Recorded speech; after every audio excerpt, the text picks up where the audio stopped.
يعيش على ضغط كبير وكبير جدا، يتمنى ان يتخلص منه جزئيا في هذه المباراه في انتظار ان تكتمل المهمه. هناك بباطا بغينيا الاستوائيه للعوده بتاشيره العبور لدوري المجموعات من تصفيات مونديال روسيا. بعد لحظات قليله سنتحول جميعا لكي نستمتع ونستمع للنشيد الوطني المغربي وقبله النشيد الوطني لغينيا الاستوائيه. والآن أيها الحضور الكريم مع عزف النشيد الوطني لغينيا الاستوائية.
كان هذا السلام الوطني لغينيا الاستوائية. لحظات قليلة وسنستمع للنشيد الوطني المغربي.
بشعار الله الوطن الملك تنطلق هذه المباراة بعد لحظات قليلة. الخارجة الأولى للمنتخب الوطني في التصفيات المؤهلة لمونديال روسيا سنة 2018. كل ثقة تحدث عن الثقة كثيرا، وثقة مطلوبة في مثل هذه المباريات. العناصر الوطنية زادوا المعنوية اليوم، وهذا السند غير مشروط للجماهير المغربية بملعب أكادير الدولي.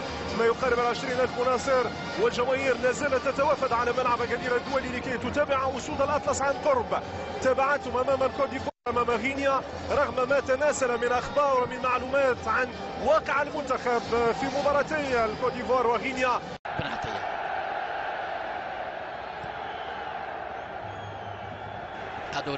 قادوري كرة جميلة استجاب برادة في الأعمال، انزلاق، هذه محاولة هدف على الرغم من احتجاجات ديال اللاعبين بأنه تسلل،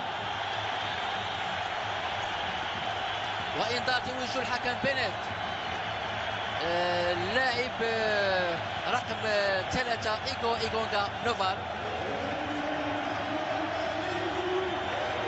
إذا مرتاح بدو الزكي على هذا الهدف الأول اللي جاء في الدقيقة 29.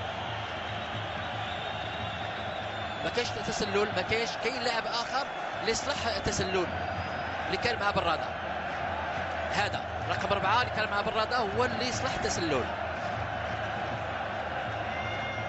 اذا اللاعب العربي يسجل الهدف بعد انزلاق ديال براده. خصنا نسجلو. ممتاز طريقه باش مر منها اللاعب عبد العزيز براده. هذه مرات تمرر الاول الثاني لا احد.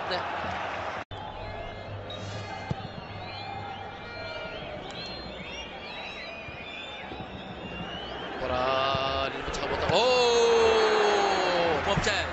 ممتاز اللاعب حكيم زياش لاعب فريق توينتي. الضربة بالرجل اليسرى من هذه المسافة تنم على لاعب تقنيا جيد. كرة فاجأتنا الحكم دانيال بنات 33 سنة من جنوب افريقيا ينهي الجولة الأولى بتقدم المنتخب الوطني المغربي بهدف اللاعب يوسف العربي أمام منتخب غينيا. عادل كاروشي كشف من هذه الكرة. هذا اللاعب أونغي كابولا ضربة خطأ. هذه كرة إنذار. أول إنذار صوف المنتخب الوطني لعادل كاروشي. والحمراء ما عرفش طر.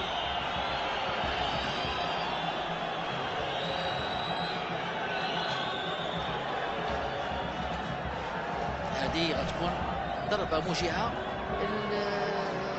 بدو الزكي غادي يغير من الخطة الآن في نقاش مع سعيد شيبة. الإمكانية شكون اللي غادي يرجع، واش غادي يلعبوا بثلاث مدافعين. حتى النقص العددي غادي يأثر كثير.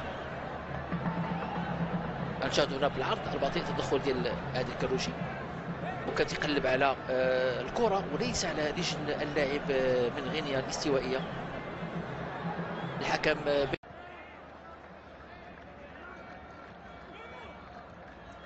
محاولة عند جميلة عند فريق توينتي. هذه محاولة عند العربي شنو عمل؟ ليش يسجل الهدف ياسين بامو. كما قلت قبل ما يدخل المقابلة قلت اللي غيسجل الهدف احد اللاعبين اللي كانوا جالسين في كرسي الاحتياط ومن بيناتهم ياسين بامو اللي حكيت عليه الشيء الكثير، لأن اللاعب مع فريق نوط في الدوري الفرنسي من اللاعبين الجيدين وتنقلها وتصدر عليها 4 ديال المرات. ياسين بامو هذا اللي لعب 6 ديال المباريات الأساسية الموسم، سجل 3 أهداف فريق نوط الفرنسي. تسجل في هذه الأمسية الهدف الثاني لفائدة المنتخب الوطني المغربي اللي كنا الجميع في امس الحاجه لهذا الهدف اللي يمكن يحرر اللاعبين وايضا الجمهور باقي تيساند باقي تيشجع الفريق ديالو. عمرو ما شك في هذه المجموعه. والدخول ديال ياسين بامو كما قلت دخول ايجابي يحسب على بدو زكي. هذا الكوتشينغ ديالو الدخول ديالو وانتظروا